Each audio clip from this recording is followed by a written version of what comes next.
kecuali kalau seandainya dia kehilangan kesempurnaan iman yang wajib, diancam dengan neraka.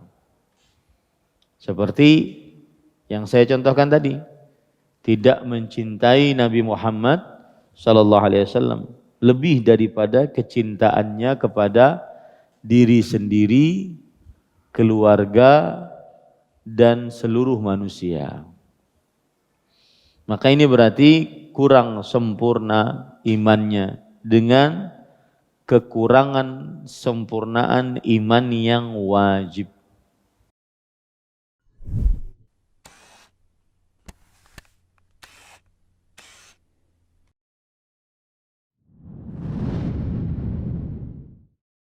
Assalamualaikum warahmatullahi wabarakatuh. Bismillahirrahmanirrahim. Innal hamdalillah nahmaduhu wa nasta'inuhu wa nastaghfiruh wa na'udzu billahi min shururi anfusina wa sayyiati a'malina. Man yahdihillahu fala mudilla lahu wa man yudlil fala hadiya lahu. Wa asyhadu an la ilaha illallah wahdahu la syarika lahu wa asyhadu anna Muhammadan 'abduhu wa rasuluh. Ya ayyuhalladzina amanu taqullaha haqqa tuqatih wa la tamutunna illa wa antum muslimun. Ya ayyuhan nasu taqu rabbakumul ladzi khalaqakum min nafsin wahidah wa khalaqa minha zawjaha wa batha minhuma rijalan katsiran wa nisaa'a wattaqullaha alladzi tasaaluna bihi wal arham innallaha kana 'alaikum raqiba. Ya ayyuhalladzina amanu taqullaha wa qulu qawlan sadida yuslih lakum a'malakum wa yaghfir lakum dhunubakum wa man yuti'illaha wa rasulahu faqad faza fawzan 'azima amma ba'd.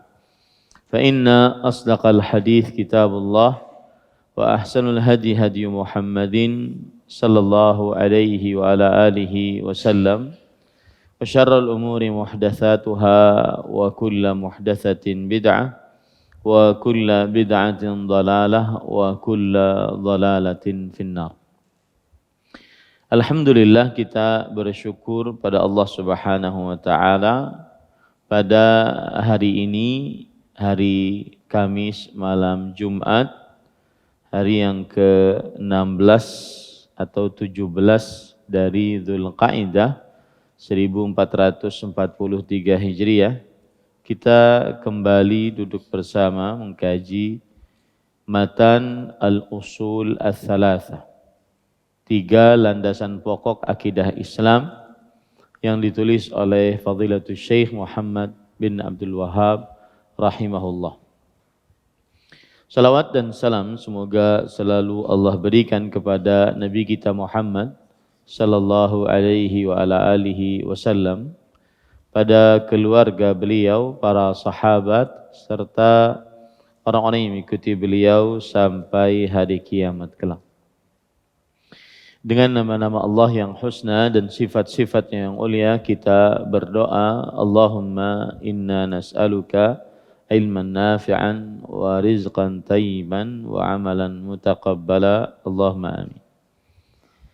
Masih kita di dalam al-aslu tsani, pokok akidah Islam yang kedua atau landasan akidah Islam yang kedua adalah ma'rifatu dinil islami bil adillah, mengenal agama Islam dengan dalil-dalilnya. Dan kita sebutkan bahwasanya Islam ada 3 tingkatan. Yang pertama al-Islam, yang kedua al-iman, dan yang ketiga al-ihsan.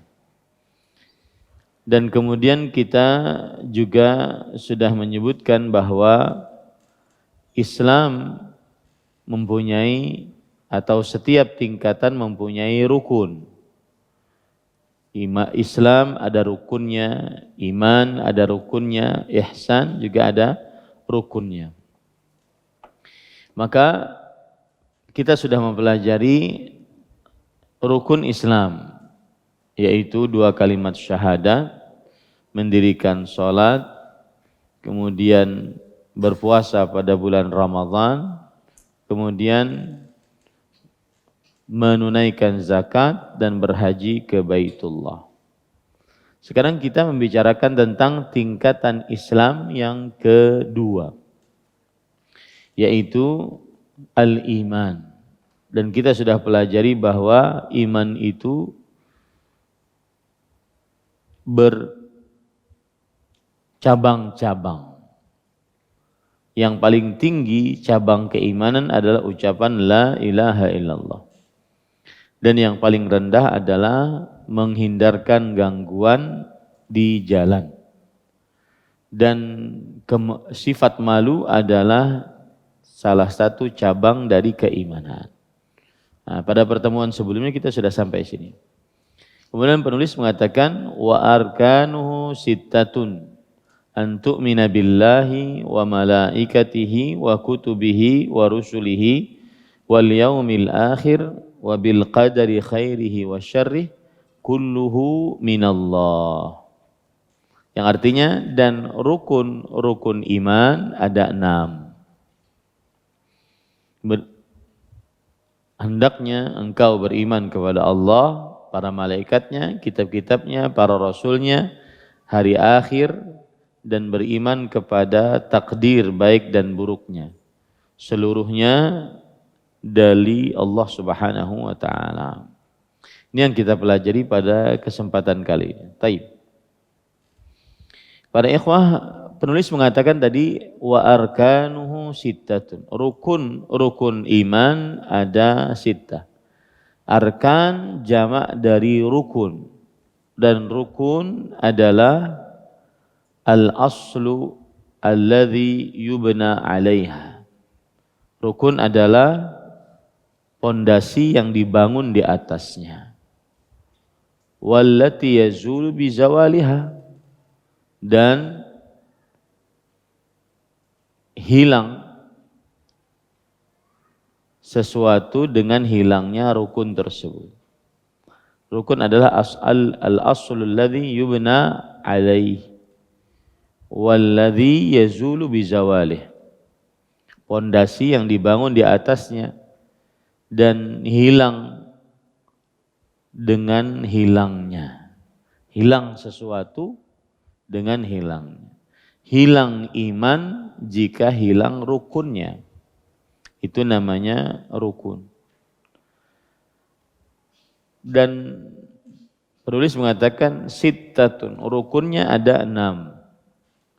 Kalau salah satu dari 6 tersebut tidak ada, maka berarti dia kafir, keluar dari agama Islam.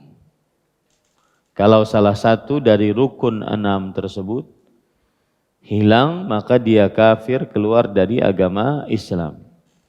Adapun cabang-cabang keimanan lainnya, jika hilang, tidak hilang imannya, cuma berkurang. Berkurang kesempurnaannya. Jadi patut diperhatikan, kalau pondasi hilang, hilang imannya. Kalau cabang hilang, hilang kesempurnaan imannya. Gitu ya. Kalau rukun iman hilang, maka hilang imannya. Kalau cabang keimanan hilang, hilang kesempurnaan imannya. Dan kesempurnaan iman itu ada 2. Kesempurnaan iman yang wajib dan kesempurnaan iman yang dianjurkan. Kesempurnaan iman yang wajib dan kesempurnaan iman yang dianjurkan. Kesempurnaan iman yang wajib seperti mencintai Nabi Muhammad sallallahu alaihi wasallam. Maka jika seseorang membenci Rasulullah sallallahu alaihi wasallam, maka hilang kesempurnaan iman yang wajibnya. Dan dengannya dia diancam siksa di api neraka. Kalau seandainya hilang cabang-cabang iman yang lain, maka hilang kesempurnaan iman yang dianjurkan. Contoh, ada gangguan yang mengganggu jalan kaum muslimin. Dia biarkan, dia tidak jauhkan. Maka ini berarti dia kurang iman, kurang sempurna, tetapi kurang sempurna yang dianjurkan. Dan itu tidak mengancamkan dia dengan api neraka. Kecuali kalau seandainya dia kehilangan kesempurnaan iman yang wajib, diancam dengan neraka. Seperti yang saya contohkan tadi, tidak mencintai Nabi Muhammad sallallahu alaihi wasallam lebih daripada kecintaannya kepada diri sendiri, keluarga, dan seluruh manusia. Maka ini berarti kurang sempurna imannya dengan kekurangan sempurnaan iman yang wajib. Contoh yang lain, ada orang tidak memuliakan tetangga. Rasulullah sallallahu alaihi wasallam bersabda, "Wallahi la yu'min, wallahi la yu'min." Demi Allah tidak sempurna, tidak beriman. Tidak beriman, tidak beriman. Man la ya'manu bawa'iqahu jarahu bawa'iqahu. Siapa yang dia tidak bisa menjaga keamanan tetangganya. Kalau ada orang beriman kemudian tidak berbuat baik kepada tetangganya, berarti apa? Keluar Islam? Enggak. Lalu kurang sempurna imannya. Kurang sempurna imannya dibagi dua, yang wajib dan yang dianjurkan. Yang wajib atau yang dianjurkan kalau tidak berbuat baik kepada tetangga? Yang wajib. Kalau seandainya dia tidak berbuat baik kepada tetangganya, maka kurang sempurna imannya dengan keimanan yang wajib, yang dengannya dia diancam dengan neraka. Ada orang tidak memuliakan tamu. Tamu datang tidak dia muliakan, maka kurang imannya. Kurang imannya di sini keluar Islam enggak? Tidak. Berarti bukan pondasi. Kurang imannya sempurna yang wajib atau sempurna yang dianjurkan? Yang wajib. Yang kalau seorang beriman tidak memuliakan tetangganya atau tidak memuliakan tamunya, dia kurang sempurna imannya dengan kekurang sempurnaan iman yang wajib. Yang jika seseorang memiliki kekurang sempurnaan iman yang wajib, diancam dengan neraka. Kalau seandainya dia memiliki kesempurnaan keimanan yang dianjurkan, maka tidak diancam dengan neraka. Paham ya? Nah itu dia. Jadi arkanuhu sittatun, rukun iman ada 6. Rukun adalah pondasi yang dibangun di atasnya sesuatu. Yang hilang sesuatu tersebut dengan hilangnya pondasi. Rukunnya ada berapa? Ada 6. Jika orang tidak atau kekurangan salah satu dari keimanan yang 6 ini, maka tidak beriman. Kafir, keluar dari agama Islam. Tetapi jika dia kekurangan keimanan cabang-cabang keimanan, maka dia kurang sempurna imannya. Kurang sempurna imannya dibagi menjadi dua. Kurang sempurna iman yang wajib dengan kurang sempurna iman yang mustahab, yang dianjurkan. Mustahab yang dianjurkan.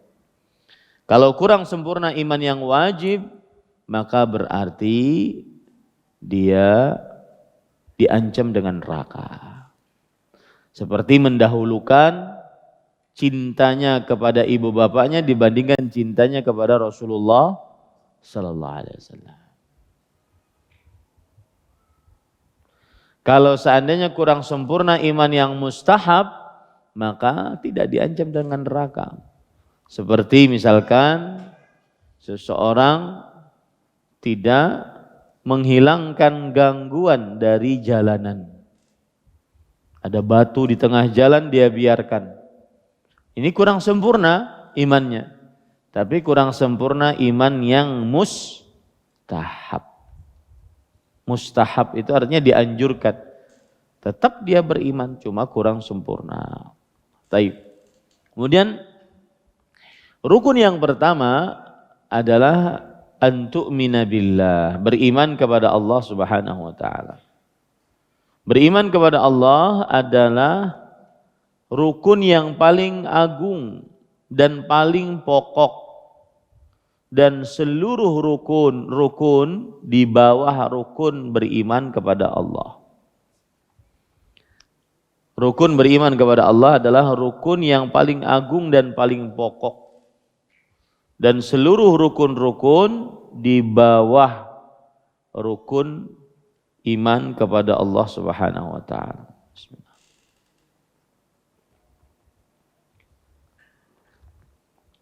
Beriman kepada Allah mencakup 4 poin. Yang pertama, beriman biwujudillah.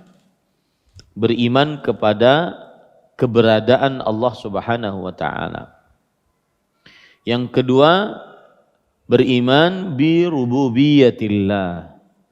Beriman dengan kekuasaan Allah Subhanahu wa taala. Penciptaan, pengaturan, kekuasaan. Al-khalqu wal mulku wat tadbir. Penciptaan, pengaturan, kekuasaan. Tidak ada yang mencipta kecuali Allah, tidak ada yang mengatur kecuali Allah, tidak ada yang maha kuasa kecuali Allah. Kemudian yang ketiga, beriman kepada Allah mengandung beriman bi uluhiyatillah.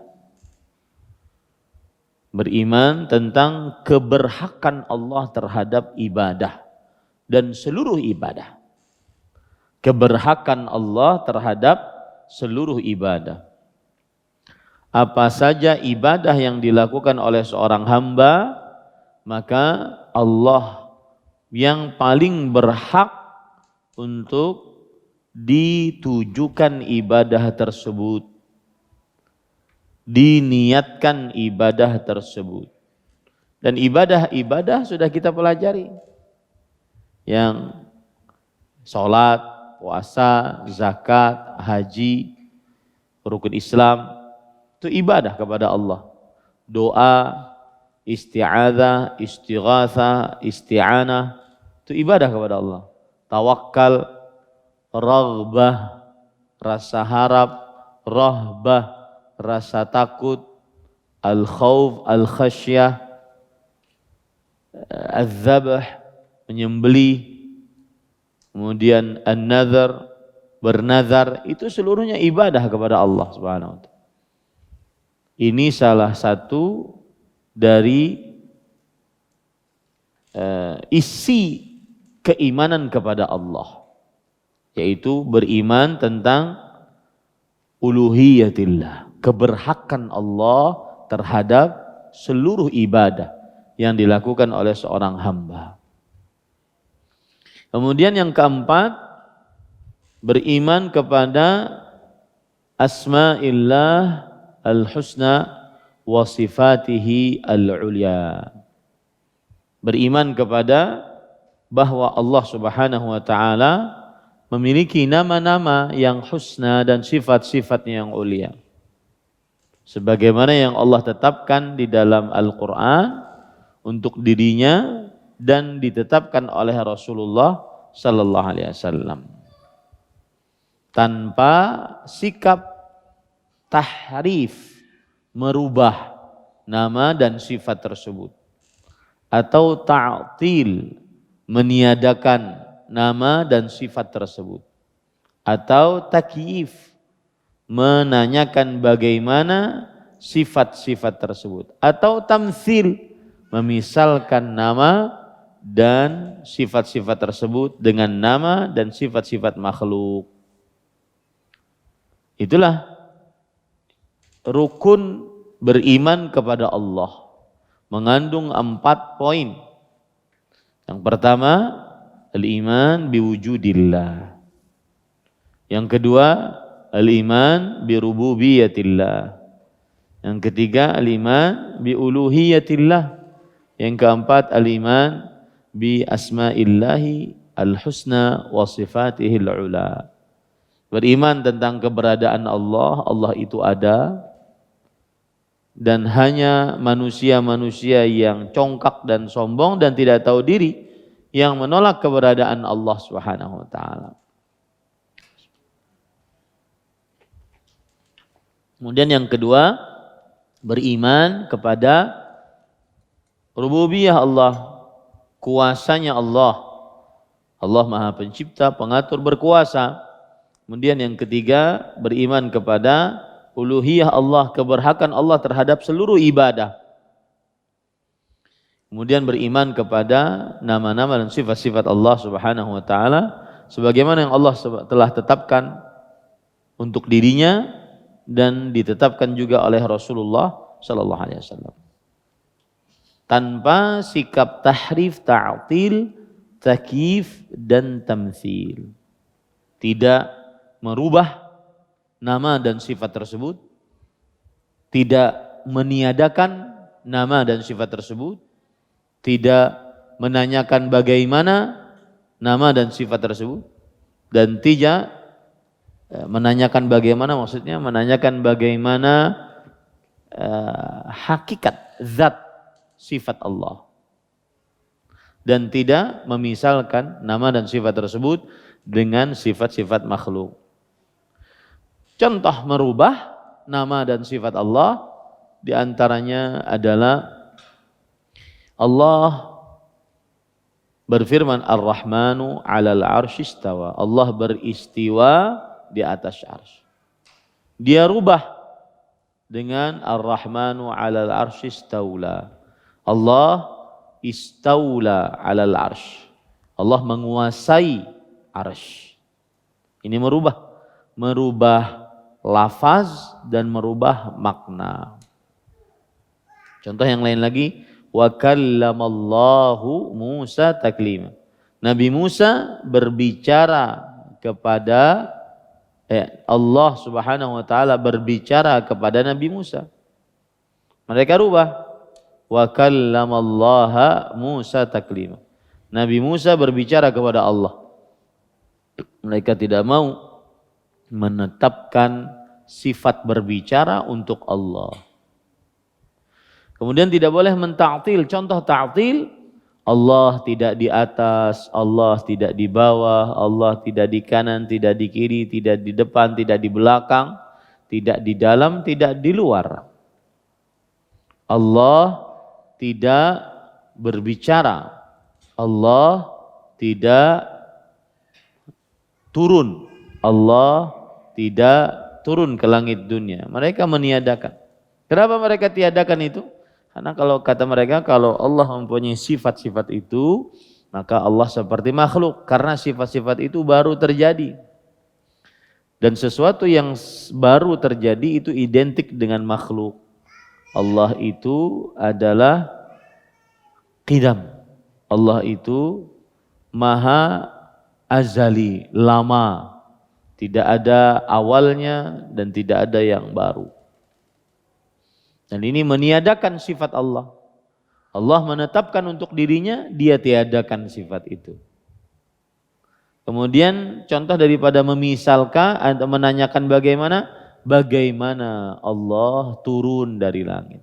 Bagaimana Allah mendengar. Bagaimana Allah berbicara. Bagaimana Allah beristiwa. Nah, ini namanya takyif. Menanyakan bagaimana. Tidak boleh. Kenapa? Karena tidak ada yang mengetahui zat Allah kecuali Allah Subhanahu wa taala semata di dunia. Ya. Tamtsil tidak boleh memisalkan seperti tangan Allah seperti tangan makhluk, pendengaran Allah seperti pendengaran makhluk dan seterusnya. Inilah rukun yang pertama. Kemudian rukun yang kedua dari rukun-rukun iman yang 6 adalah wa malaikatihi, beriman kepada para malaikatnya. Dan beriman kepada para malaikat adalah dengan cara mengimani bahwa para malaikat adalah hamba-hamba yang mulia. Mereka hamba-hamba yang mulia. Mereka tidak mendahului Allah Subhanahu wa taala. Mereka tidak pernah bermaksiat atas apa yang diperintahkan oleh Allah. Dan mengerjakan apa yang diperintahkan oleh Allah Subhanahu wa taala. Tidak pernah bermaksiat dan selalu mengerjakan apa yang diperintahkan Allah Subhanahu wa taala. Beriman kepada para malaikat, kita mengimaninya secara global dan mengimaninya secara rinci. Apa yang disebutkan oleh Allah dalam Al-Qur'an dan oleh Rasulullah sallallahu alaihi wasallam di dalam hadis-hadisnya yang sahih, maka kita imani. Seperti misalkan ada malaikat Jibril, Mikail, Israfil, Malik, Malakul Maut, malaikat kematian yang mencabut nyawa, kita imani itu secara global. Yang disebutkan secara rinci kita juga imani. Kemudian yang patut diperhatikan dalam beriman kepada para malaikat tidak mempunyai kekhususan, kekuasaan dan ibadah sedikit. Para malaikat tidak mempunyai kekhususan, kekuasaan dan keberhakan terhadap ibadah sedikit. Jadi para malaikat tidak mencipta, tidak mengatur, tidak berkuasa. Para malaikat tidak memiliki hak untuk diibadahi. Ya. Dan yang patut kita perhatikan juga, para malaikat adalah makhluk yang hidup di alam gaib dari manusia. Mereka diciptakan dari cahaya, sebagaimana hadis Rasul sallallahu alaihi wasallam atau di hadis Rasul, khuliqatil malaikatu min nur. Para malaikat diciptakan dari cahaya. Maka para malaikat adalah alamun ghaibi, alam hidup mereka gaib bagi manusia. Ya. Dan yang patut diperhatikan juga saat membicarakan tentang keimanan kepada para malaikat, jumlah bilangan mereka tidak ada yang mengetahuinya kecuali Allah. Mereka sangat banyak. Salah satu hadis yang menunjukkan bahwa mereka sangat banyak adalah pada Lailatul Qadar. Tanzilul malaikatu fi tilkal lailah wa adaduhum aktsaru min adadil hasa. Para malaikat turun pada malam Lailatul Qadar dan jumlah bilangan mereka lebih banyak daripada batu-batuan yang ada di atas muka bumi. Sangat banyak. Nah, ini beberapa poin yang berkaitan dengan beriman kepada para malaikat. Rukun yang ketiga, wa kutubihi, beriman kepada kitab-kitabnya. Yang dimaksud dengan beriman kepada kitab-kitabnya adalah mengimani seluruh kitab-kitab yang Allah Subhanahu wa taala turunkan kepada para nabi dari langit. Kita imani secara global dan kita imani secara rinci. Dan kita mengimani dengan apa yang dinamai untuk kita dari kitab-kitab tersebut. Seperti Taurat, Zabur, Injil, Al-Quran, Suhuf Ibrahim dan Musa. Lembaran-lembaran Nabi Ibrahim dan Musa alaihissalam. Itu cara mengimani secara global, beriman kepada kitab-kitabnya.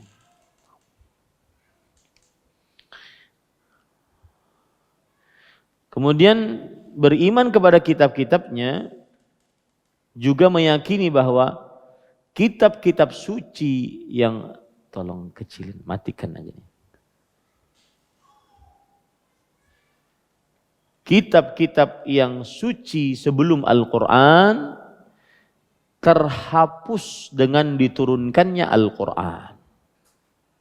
Ya, terhapus dengan diturunkannya Al-Quran. Dan dia sekarang tidak ada. Ya, dia sekarang tidak ada. Dan apa yang dianggap ada itu semua adalah sudah dirubah oleh manusia. Oleh karena dia sudah terhapus hukumnya dan juga banyak perubahan, maka tidak boleh mengamalkan sedikit pun dari apa yang ada di dalam kitab-kitab suci selain Al-Quran. Kecuali yang disebutkan di dalam Al-Quran. Kecuali yang disebutkan di dalam Al-Quran. Jadi apa yang disebutkan dalam Al-Quran ternyata ada disebutkan dalam kitab Taurat, Zabur, Injil yang sekarang. Maka jawabannya kita mengamalkan apa yang ada dalam Al-Quran. Ya. Tidak boleh kita beramal dengan sesuatu apapun dari kitab-kitab suci sebelum Al-Quran, setelah Al-Quran turun. Mengapa? Karena Al-Quran menghapus seluruh kitab-kitab suci.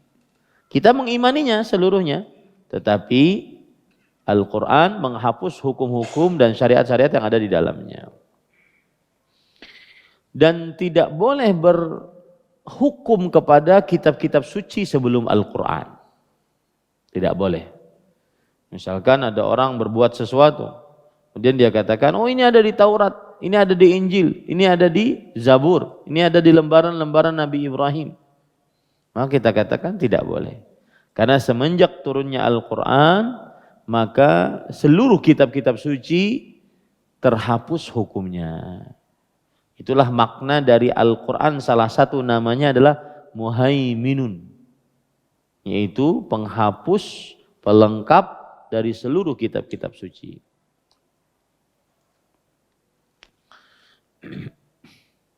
Baik. Kemudian rukun yang keempat, warusulihi, beriman kepada rasul-rasulnya.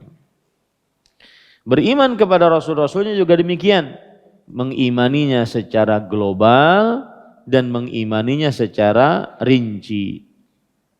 Kita mengimani dengan siapa saja yang disebutkan di dalam Al-Quran secara rinci dan juga di dalam hadis-hadis Rasul sallallahu alaihi wasallam. Seluruh nabi dan rasul-rasul yang disebutkan secara global dan secara rinci dalam Al-Quran atau hadis-hadis Rasul sallallahu alaihi wasallam, maka kita imani. Yang paling mulia dari para rasul dan para nabi adalah Nabi kita Muhammad sallallahu alaihi wasallam. Dan termasuk dari yang wajib kita imani tentang rukun iman keempat, beriman kepada Rasul secara rinci adalah mengimani ulul azmi dari para Rasul. Ulul azmi dari para Rasul, beliau adalah Nuh, Ibrahim, Musa, Isa, Nabi Muhammad sallallahu alaihi wa ala alihi wasallam. Dan kita juga mengimani dengan nabi-nabi yang sudah disebutkan oleh Allah Subhanahu wa taala di dalam Al-Qur'an nama-namanya atau melalui lisan Rasulullah sallallahu alaihi wasallam. Dan kita mengimani dengan nabi-nabi dan rasul-rasul yang tidak disebutkan secara rinci dalam Al-Qur'an atau hadis-hadis Rasul sallallahu alaihi wasallam. Kita tidak membedakan salah seorang darinya. Allah berfirman, "Wa la nufarriqu baina ahadim minhum." Kita tidak membedakan salah seorang dari mereka tersebut. Surah Al-Baqarah ayat 136. Begitu juga surat Al-Baqarah ayat 285. Begitu juga surat Ali Imran ayat 84. Kita mengimani seluruhnya. Seluruh para nabi alaihi wassalatu wassalam yang disebutkan secara rinci ataupun global di dalam Al-Quran atau hadis Rasul sallallahu alaihi wa ala alihi wasallam. Rukun iman yang kelima adalah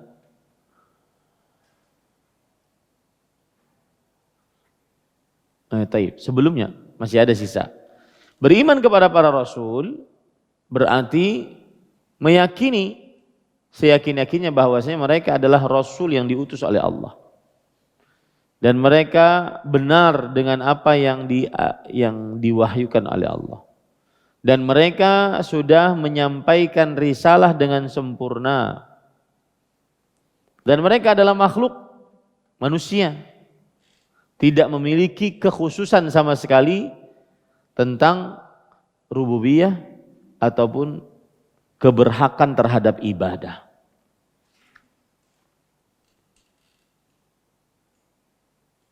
Jadi mereka adalah para rasul yang wajib kita imani dan wajib kita percayai apa saja yang diberitakan oleh mereka. Dan kita juga meyakini mereka sudah menyampaikan risalah secara sempurna. Dan kita juga meyakini mereka adalah manusia, makhluk Allah Subhanahu wa taala, yang tidak memiliki kekhususan sama sekali akan rububiyah Allah.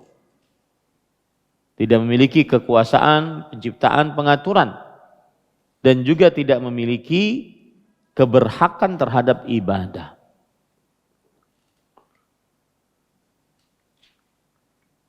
Kalau ada orang berkata, bukankah para rasul alaihi wassalatu wassalam memiliki mukjizat? Bukankah itu termasuk kekhususan rububiyah, pengaturan penciptaan, kekuasaan? Dan Allah Maha Kuasa atas segala sesuatu. Seperti Nabi Isa bisa menyembuhkan penyakit, menghidupkan orang mati, mengetahui apa yang tersimpan di dalam rumah, menghidupkan, menciptakan burung dari tanah liat, dan seterusnya. Bukankah Allah Maha Kuasa atas segala sesuatu? Maka kita katakan iya. Kalau seandainya itu adalah mukjizat, kita percaya bahwasanya itu mukjizat. Rasulullah SAW mempunyai sesuatu yang di luar kebiasaan manusia. Itu mukjizat. Nah, kemudian mereka mengatakan, jadi itu baru langkah pertama. Kalau Rasulullah SAW mempunyai kekuasaan karena Allah Maha Kuasa, maka kenapa kita tidak boleh minta kepada Rasulullah SAW? Paham? Paham cara berpikirnya? Kalau Rasulullah SAW mempunyai mukjizat dan Allah Maha Kuasa untuk memberikan mukjizat, maka kenapa kita tidak boleh meminta kepada Rasulullah SAW agar disembuhkan, agar diberikan rezeki, agar diberikan anak? Kan Allah Maha Kuasa memberikan kesanggupan kepada Rasulullah SAW untuk memberikan rezeki, mengabulkan doa. Bukankah beliau mempunyai mukjizat? Bagaimana cara menjawabnya? Paham permasalahannya? Nah, ini sama nanti. Wali kutub itu bisa mengatur kutub selatan, utara, barat, timur. Kok bisa? Karena Allah Maha Kuasa. Allah memberikan kekuasaannya kepada wali kutub.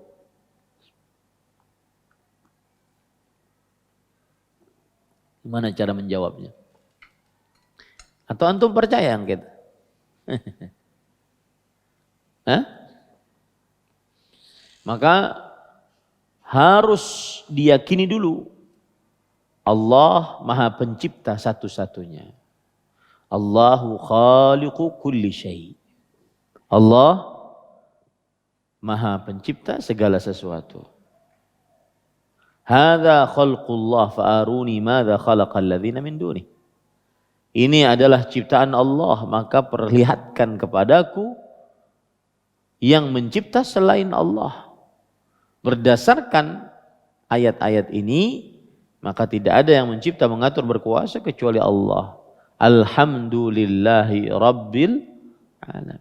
Segala puji hanya milik Allah, Rabb yang menguasai alam semesta. Lalu dia tadi mengatakan, kan Allah Maha Kuasa. Percaya kepada Allah Maha Kuasa? Maha Kuasa, iya. Aku memakai jimat. Allah kuasa. Dengan jimat ini aku kebal. Berarti boleh dong aku memakai jimat. Allah Maha Kuasa lah. Nah, bingung mungkin lah. Siapa menjawabnya? Apalagi tadi, kenapa tidak boleh berdoa kepada Nabi Muhammad SAW? Beliau kan kekasih Allah. Allah Maha Kuasa untuk memberikan kepada Nabi Muhammad SAW kuasa agar bisa mengabulkan doa. Wahai Rasulullah, madad, madad. Wahai Rasulullah, beri kami kekuatan.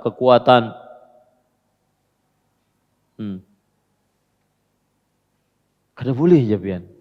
Ulun menjawabnya, Allah Maha Kuasa kada?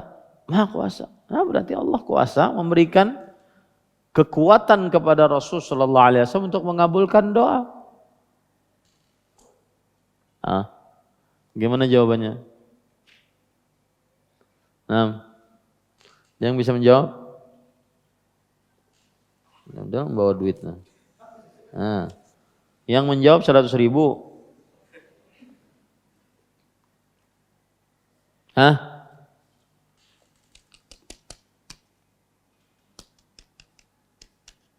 Yang menjawab 100.000.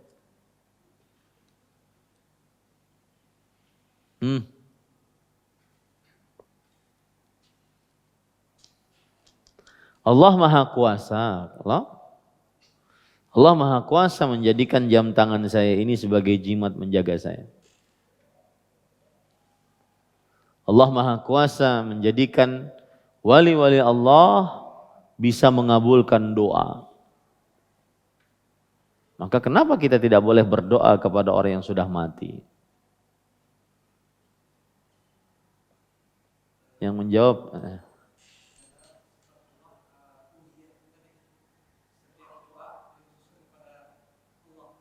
sini Pian. Sini Pian. Ulun padahal tadi yang menjawab dapat hadiah. Bujur kadanya urusan lain. Ya, yang menjawab dapat hadiah. Jawabannya adalah cuma satu aja. Mana dalilmu? Mana dalilmu bahwasanya jimat itu bisa menahan penyakit? Mana dalilmu? Oh, Allah Maha Kuasa. Innallaha ala kulli syai'in qadir, itu dalilnya. Taib, iya, Allah Maha Kuasa. Aku kan percaya Allah Maha Kuasa. Allah Maha Kuasa, ikam berjalan dengan kepala ikam itu Allah Maha Kuasa. Maha Kuasa kada? Maha Kuasa. Tapi kalau kah ikam berjalan dengan kepala? Mana dalilnya? Nah, itu jawabannya. Hah? Mana dalilnya? Itu satu. Kemudian yang kedua yang beliau jawab tadi adalah Minta adalah doa. Doa adalah ibadah. Ibadah tidak boleh diberikan kecuali hanya kepada Allah. Ya, ini dia. Nah, ya, kenapa kita tadi lari ke situ? Karena kita meyakini bahwa saat kita beriman kepada para rasul, maka kita meyakini bahwa para rasul makhluk manusia, makhluk yang tidak memiliki kekhususan rububiyah sama sekali dan tidak memiliki keberhakan terhadap ibadah sama sekali. Itu sudah pondasi dasar akidah, tidak boleh dirubah-rubah. Nah, kalau para nabi, para rasul alaihi wassalatu wassalam saja manusia, makhluk, tidak memiliki kekhususan penciptaan, pengaturan, kekuasaan, dan tidak memiliki keberkahan terhadap ibadah, maka pada saat itu, apalagi makhluk-makhluk yang derajatnya di bawah para nabi dan para rasul alaihi wassalatu wassalam. Ya, wali Allah, wali-wali saleh, kemudian wali-wali yang dianggap menguasai utara, selatan, menguasai bumi, dan seterusnya. Dan itu adalah keyakinan yang menyimpang. Bukan kita tidak percaya terhadap wali Allah disebutkan dalam Al-Quran. Tetapi ketika dikatakan wali Allah memiliki kekuasaan, penciptaan, pengaturan, kemudian kita berhak berdoa kepadanya, apalagi kita berdoa kepada wali yang sudah meninggal, di sini yang bermasalah. Ya. Baik. Bahkan ada kadang-kadang ada orang punya rasa takut dengan orang yang sudah meninggal. Rasa takutnya seperti rasa takut kepada Allah. Ini tidak benar. Rasa takutnya seperti rasa takut kepada Allah Subhanahu wa ta'ala. Ini tidak benar. Rasa takut itu ibadah. Ibadah tidak boleh diberikan kecuali hanya kepada Allah Subhanahu wa ta'ala. Wallahu a'lam. Masih tersisa ada 2 rukun belum selesai kita pelajari. Taib. Ada pertanyaan? Assalamualaikum waalaikumsalam warahmatullahi wabarakatuh. Mau nanya, kalau nikah beda agama itu bagaimana hukumnya dan apakah boleh dilakukan? Pernikahan beda agama dihalalkan bagi seorang muslim laki-laki untuk menikah dengan wanita selain muslimah jika dia beragama Nasrani atau Yahudi. Saya ulangi, dihalalkan seorang muslim laki-laki untuk menikah dengan wanita selain muslimah jika dia beragama Yahudi atau Nasrani. Dan tidak halal bagi lelaki muslim untuk menikahi wanita selain Islam selain 2 agama tersebut. Selain dari 2 agama tersebut. Hal ini berdasarkan surah Al-Maidah. Al-yawma uhilla lakumut thayyibat wa ta'amul ladzina utul kitaba hillul lakum wa ta'amukum hillul lahum. Wal muhsanatu minal mu'minati wal muhsanatu minal ladzina utul kitaba min qablikum idza ataitumuhunna ujurahunna muhsinin ghaira musafihin wala muttakhidhi akhdan. Hari ini dihalalkan bagi kalian yang baik-baik dan sembelihan orang-orang ahlul kitab halal bagi kalian dan sembelihan kalian halal bagi mereka. Dan wanita-wanita yang suci dari orang-orang beriman halal bagi laki-laki muslim. Dan wanita-wanita yang suci, maksudnya suci bukan orang yang suka berzina, dari ahlul kitab Yahudi dan Nasrani yang sebelum kalian halal bagi kalian jika kalian memberikan mahar kepada mereka dengan cara yang suci, bukan cara berzina atau menjadikannya sebagai kumpul kebo. Imam Ibnu Jarir At-Tabari, Muhammad bin Jarir At-Tabari, ulama Islam yang disebut-sebut sebagai Imamul Mufassirin, di dalam kitab beliau Jami'ul Bayan an Ta'wili Ayil Quran. Jami'ul Bayan an Ta'wili Ayil Quran. Ini kitab adanya abad ketiga Hijriyah. Beliau menulisnya pada tahun 270 Hijriyah. Jadi masih dekat dengan kenabian. Ratusan, kita sekarang sudah 15 abad. 15 abad. Maka lebih baik kita baca tafsiran beliau. Tafsiran ulama-ulama terdahulu. Bahkan ini sezaman dengan Imam Ahmad dan yang lainnya. Beliau mengatakan yang dimaksud dengan wal muhsanatu minal ladzina utul kitaba min qablikum, dan wanita yang suci dari ahlul kitab sebelum kalian, yakni wal harair minal ladzina utul kitaba wa humul yahud wan nasara. Al harair yaitu para perawan-perawan yang suci yang diberikan Alkitab kepada mereka. Merekalah kaum Yahudi dan Nasrani. Alladzina danau bima fit Taurati wal Injil min qablikum. Yang mana mereka percaya terhadap Taurat dan Injil sebelum kalian. Ayyuhal mu'minun, wahai orang-orang beriman, bi Muhammadin minal Arab wa sairin nas an tankihuhunna. Wahai orang yang beriman dengan Nabi Muhammad SAW dari kaum Arab dan seluruh manusia, kalian boleh menikahi mereka jika kalian memberikan mahar. Tetapi lelaki muslim tidak diperbolehkan menikahi wanita selain Islam dari selain dua agama tersebut, seperti kaum Majusi, kemudian kaum komunis, kaum penyembah berhala, yang semisalnya. Hal ini berdasarkan surah Al-Baqarah ayat 221. Wala tankihul musyrikati hatta yu'min wala amatun mu'minatun khairun min musyrikati walau a'jabatkum. Janganlah kalian menikahi wanita-wanita musyrik sampai mereka beriman.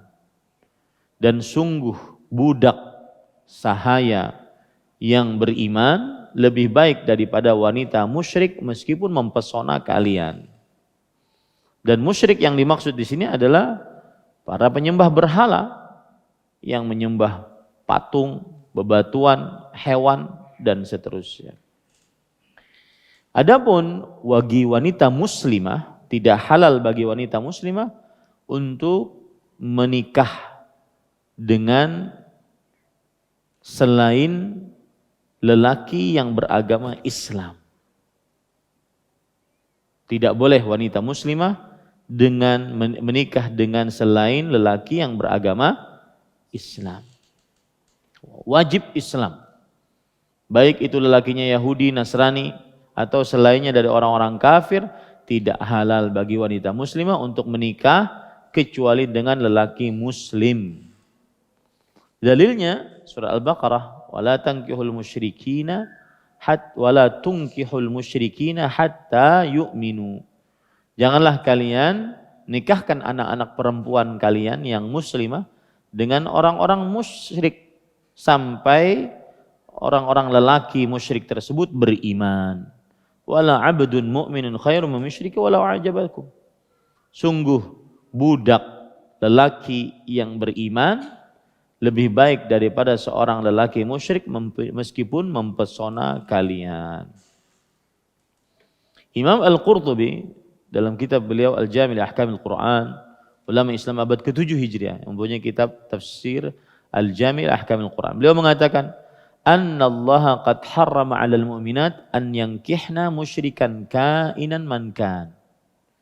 Bahwa Allah telah mengharamkan atas orang wanita-wanita beriman untuk menikah dengan lelaki musyrik apapun agamanya, min ayyi asnafis syirkikan, dari jenis macam kesyirikan apapun, fala tunkihuhunna ayyuhal mu'minuna minhum.